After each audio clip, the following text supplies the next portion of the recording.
எல்லாமே போட்டு மக்களே, பருப்பு ஒரு அவ்வளோ பருப்பு போட்டு, பச்சை மிளகாய் நிறைய இவ்வளோ போட்டு, பூண்டு போட்டு, வெங்காயம் போட்டு, 2 தக்காளி போட்டு, நல்லா ஜீரகம் மிளகு ஜீரகம் போட்டு அதில் நல்லா வேக வச்சு, அப்புறம் வந்து இந்த கீரையெல்லாம் போட்டு அதில் போட்டு வேக வச்சு மத்து வச்சு கடிஞ்சு இப்போ வடகம் போட்டு தாளித்து எங்கள் வீட்டில் வடகம் பார்த்திங்களா குமு குமு குமு குமுன்னு வாசனை இருக்க காமிக்கிறேன் பாருங்கள். இதில் ஒரு பக்கெட் கொட்டி வச்சுருவோம். அதான் வடகம் பாருங்கள் மக்களே, இங்கே பாருங்கள் வடகம் எள்ளுருண்டு மாதிரியே இருக்கும். அப்படி ஒரு வாசனை 5 வருஷம்னா கூட கிடையாது, அவ்வளோ சூப்பராக இருக்கும்.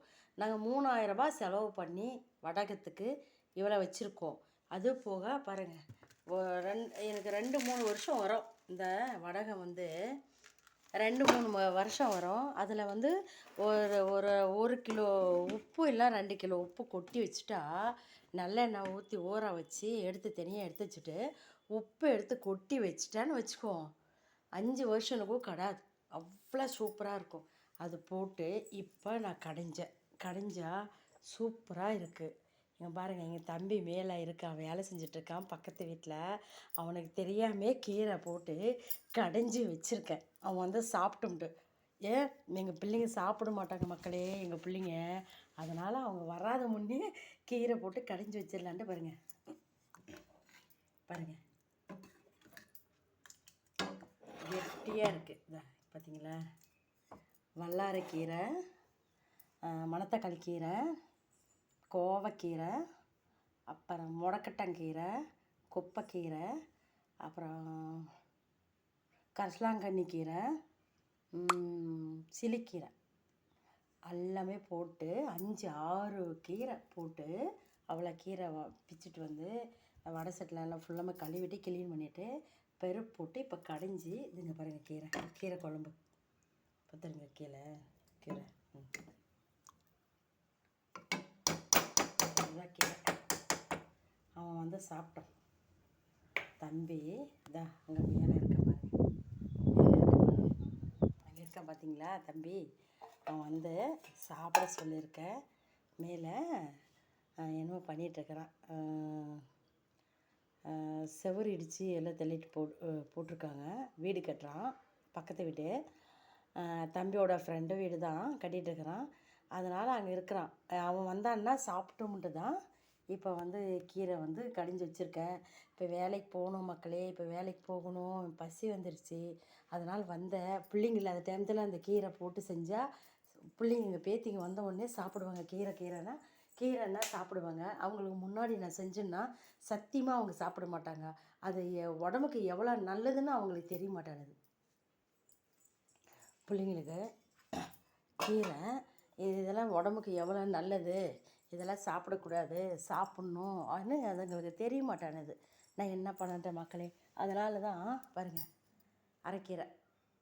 அதனால் அவங்க இல்லாத டைமத்தில் நான் என்ன பண்ணிட்டேன், போட்டு கடைஞ்சிட்டேன்னா இருங்க மக்களே, வாஷிங் மிஷின் போட்டுடுறேன். வாஷிங் மிஷினில் துணி போட்டிருக்கேன்.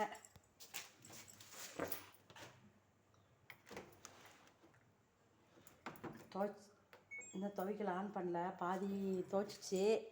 அப்புறம் இப்போ துவைச்சிட்ருக்குது. ஏன்னா சோப்பு தூள் போட்டிருக்கேன், தம்பி கொத்து வேலை செஞ்சுருக்கேன், பிள்ளைங்கள்லாம் அழுக்கு துணி இருக்குது, அது கொஞ்ச நாள் ஊறுனா நல்லா இருக்குன்ட்டு சோப்பு தூள் போட்டு கொஞ்ச நாள் தண்ணி விட்டு ஒரு 4 சுற்றுச்சு. அப்புறம் எடுத்து ஆஃப் பண்ணி வச்சுட்டேன். இப்போ ஆன் பண்ணியிருக்கேன். இந்த டேங்கெல்லாம் ரொம்ப தண்ணி சூடாக இருக்குது, வெயில் வருது இல்லையா, அதில் சூடாக தண்ணி வந்துச்சுன்னா அந்த வாஷிங் மிஷினில் இறங்கிச்சின்னா அந்த இருக்கிற அழுக்கெல்லாம் ஃபுல்லாமே போகும் மக்களே. அதனால தான், ஏன்னா கொத்து வேலை செய்கிறான் தம்பி சுத்தமாக, அதனால் அந்த அழுக்கு போக மாட்டேனுது. அதனால் கொஞ்ச நேரம் ஊற வச்சுட்டு அந்த அழுக்கு போகும். அப்போ புது சட்டெல்லாம் அப்படியே வச்சுருக்கேன், அதை எடுத்து எல்லாம் ஊற வச்சு துவைக்கணும். ரொம்ப டயர்டாக இருக்குது. 1:30 மணி ஆயிடுச்சு. நேரத்துக்கு ஒரு வீடு முடிச்சுட்டு இன்னொரு வீட்டுக்கு வந்திருப்பேன். பசிக்குதுன்ட்டு நான் வந்துட்டேன். சாப்பிட்ல, என்ன இப்போ சாப்பிட்டுட்டேன், இப்போ தான் சாப்பிட்டேன். மாத்திரை போடணும், சுகர் மாத்திரை, என்ன போடவே இல்லை. போட்டுட்டு வேலைக்கு போகலான்ட்ருக்கேன். பாய் மக்களே, அடுத்த வீடியோ போடுறேன். நான் பொங்கல்லேருந்து நான் வீடியோவே போடல. சித்தப்பா தவறிட்டார் பெண்ணாகரத்தில். என் மனசு கஷ்டமாக இருந்துச்சா, அதனால தான் நான் போடல. இல்லைன்னா எனக்கு கண்டிப்பாக நான் போட்டிருப்பேன். போடுறேன். டைமே கிடைக்க மாட்டேன்னுது. காலையில் 7-6 மணிக்கு எந்திரிக்கிறேன். குளிச்சுட்டு ஒரு வேலை செய்கிறதில்ல வீட்டில் காலையில் நேரத்தில்ப்பா. எங்கள் பொண்ணு செஞ்சிடுறா. நான் எந்திரிச்சு குளிச்சுட்டு பாத்ரூம் போய் வந்து குளிச்சுட்டு அப்புறம் நான் வேலைக்கு ஒரு வீட்டுக்கு சமையல் வேலைக்கு போகிறேன். போயிட்டு அப்புறம் 8 மணிக்கெல்லாம் ஒரு வீட்டுக்கு போகணும். அங்கே முடிச்சுட்டு இன்னொரு வீட்டுக்கு போகணும். அப்புறம் இன்னொரு வீட்டுக்கு போகணும். அப்புறம் இன்னொரு வீட்டுக்கு போயிட்டு என் பேத்திங்களை கூட்டிகிட்டு வந்துடுவேன். கூட்டிகிட்டு வந்துட்டு திருப்பி பெரிய பேத்தி போய் கூட்டிகிட்டு வரணும்.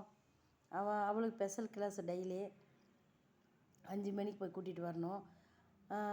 கூட்டிகிட்டு வந்துட்டு அந்த பிள்ளைங்க வந்து சாப்பிட்டோன்னே சரி டியூஷனுக்கு கூட்டிகிட்டு போகணும். அங்கேருந்து வரணும். கோழியெல்லாம் பிடிச்சி மூடி வைக்கணும்.